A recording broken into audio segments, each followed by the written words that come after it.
ভারতের বিপক্ষে শুরুটা ভালো হলো না বাংলাদেশের। শুরুটা শুধু ভালো হয়নি তা বললেই ভুল হবে। বাংলাদেশের যেভাবে শুরু হওয়ার কথা ছিল ব্যাটিং অর্ডারটাই সেভাবেও শুরু হয়নি।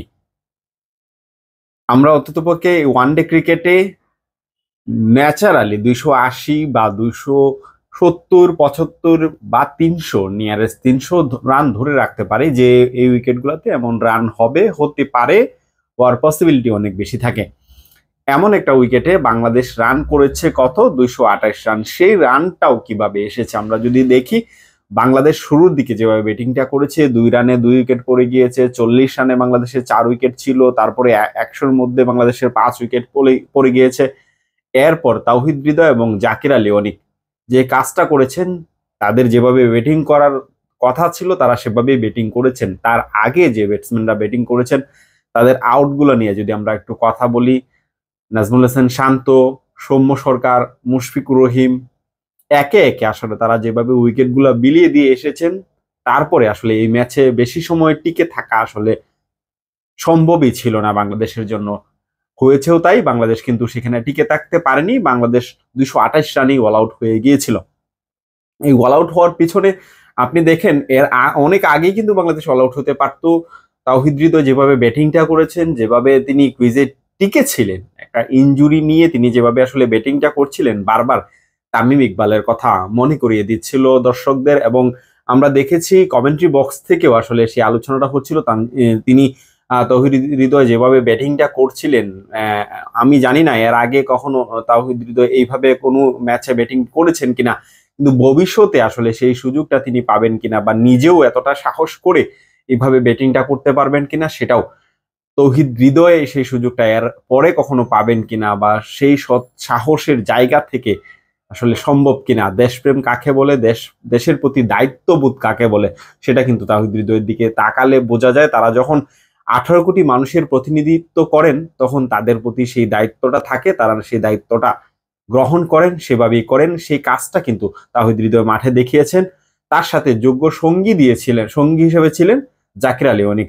যদিও তিনি আসলে সেঞ্চুরি পর্যন্ত যেতে পারেননি, তবে এর আগের চ্যাম্পিয়ন্স ট্রফির একটা কথা কিন্তু মনে করিয়ে দেয় আমাদেরকে। সাকিব আল হাসান, মাহমুদুল্লাহ রিয়াদ একটা দুর্দান্ত পার্টনারশিপ করে বাংলাদেশকে কিন্তু সেমিফাইনালে নিয়ে গিয়েছিলেন। আজকে হচ্ছে শুরুটা যদিও ভালো হয়নি বাংলাদেশের, কিন্তু মিডিল অর্ডারে এসে জাকির আলী অনিক এবং তাওহিদ হৃদয় যেভাবে ব্যাটিংটা করছিলেন, সেই ব্যাটিংটা কিন্তু মাহমুদুল্লাহ রিয়াদ এবং সাকিব আল হাসানের যে ব্যাটিং, সেই ব্যাটিংটার দিকেই আসলে ইঙ্গিতটা করছিল এর আগের চ্যাম্পিয়ন্স ট্রফিতে যে কাজটা তারা করেছিলেন। কিন্তু শেষ পর্যন্ত তারা যে রানটা করেছেন, মোটামুটি আসলে সম্মান রক্ষার যে রান সেটা হয়েছে। আসলে আপনি যদি ওয়ানডে ক্রিকেটে 100 রানে 150 রানে অল আউট হয়ে যান, তখন আপনাকে যেভাবে মূল্যায়ন করা হবে, 200-250 রানে অল আউট হলে হয়তো বা সেভাবে মূল্যায়ন করা হয় না, বা সেভাবে আসলে দেখা হয় না। কিন্তু হার তো হারই। বাংলাদেশ এই ম্যাচে কখনোই আসলে, আমার কাছে যেটা মনে হয়েছে, কখনোই এই ম্যাচে জয়ের যে অবস্থান, সেই অবস্থানে কখনোই ছিল না। ইন্ডিভিজুয়ালি তাওহিদ হৃদয় এবং জাকির আলীর ইনিংসটার কথা যদি আমরা বলি, এছাড়া আসলে কেউ উল্লেখযোগ্য কোনো পারফরমেন্স করতে পারেননি, বা এমন কোনো ব্যাটিং করতে পারেননি যে ব্যাটিংটা বাংলাদেশকে চালকের আসনে নিতে পারেন বা একটা বড় সংগ্রহ হতে পারে। কেউই আসলে দায়িত্ব নিতে পারেননি। ব্যাটসম্যানরা পুরোপুরিভাবে ব্যর্থ হয়েছেন।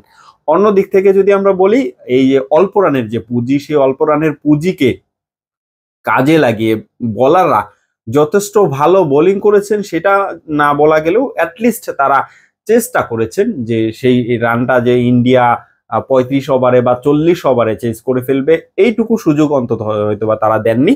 তারা চেষ্টা করেছেন। তাসকিন আহমেদ, রিশাদ হোসেন দুর্দান্ত বোলিং করেছেন। আপনারা দেখেছেন যে তিনি 40 নিচে রান দিয়েছেন, 10 ওভারে 2টি উইকেট নিয়েছেন। তাসকিন আহমেদ, আমি যদি ভুল না করি, 36 রান দিয়েছেন, 9 ওভার বল করেছেন।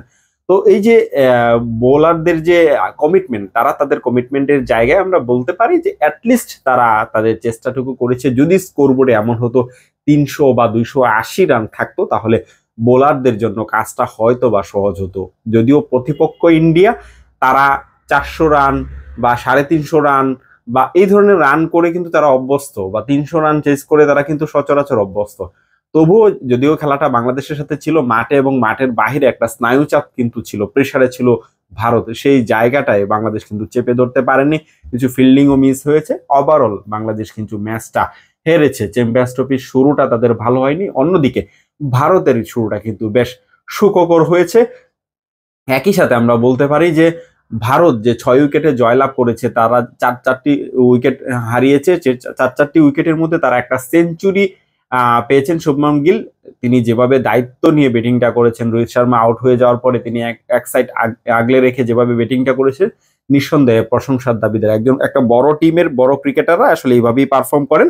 আমরা যদি একটু দেখি যে রোহিত শর্মা, শুভমান গিল এবং সুরেশ আইয়ার, KL রাহুল সবাই আসলে এই অল্প অল্প করে কন্ট্রিবিউট করেছেন। KL রাহুল 41 রান করেছেন, রোহিত শর্মা করেছেন 41 রান করে আউট হয়েছেন, আর শুভমান গিল এক পাশে দাঁড়িয়ে ম্যাচটাকে কিন্তু তিনি নিজেদের করে নিয়েছেন। চ্যাম্পিয়ন্স ট্রফির শুরুটা দুর্দান্ত করে নিয়েছেন। বাংলাদেশ যেভাবে পারফরমেন্সটা করেছে, যেভাবে করার কথা ছিল, প্রত্যাশিত রেজাল্টটা আসলে হয়নি। বাংলাদেশ টিম গেমটা খেলতে পারেনি। ভারতের বিপক্ষে আসলে তাদের যে স্নায়ুচাপ, সেই স্নায়ুচাপটা হয়তোবা বাংলাদেশ নিতে পারেনি, উইকেটটা রিড করতে পারেনি। এই জন্যই বাংলাদেশের এই যে পরাজয়, বড় পরাজয় আমরা বলতে পারি। আমরা এর আগে একটা ভিডিওতে বলেছিলাম যে বাংলাদেশ যে প্রস্তুতিটা নিয়েছে, সেই প্রস্তুতিটা বাংলাদেশের জন্য আসলে সুখকর না, এটা ভালো কোনো ইঙ্গিত না। সেখানে কোনো ব্যাটসম্যানই রান পাননি, কোনো বলার আহামরি পারফরমেন্স করেনি।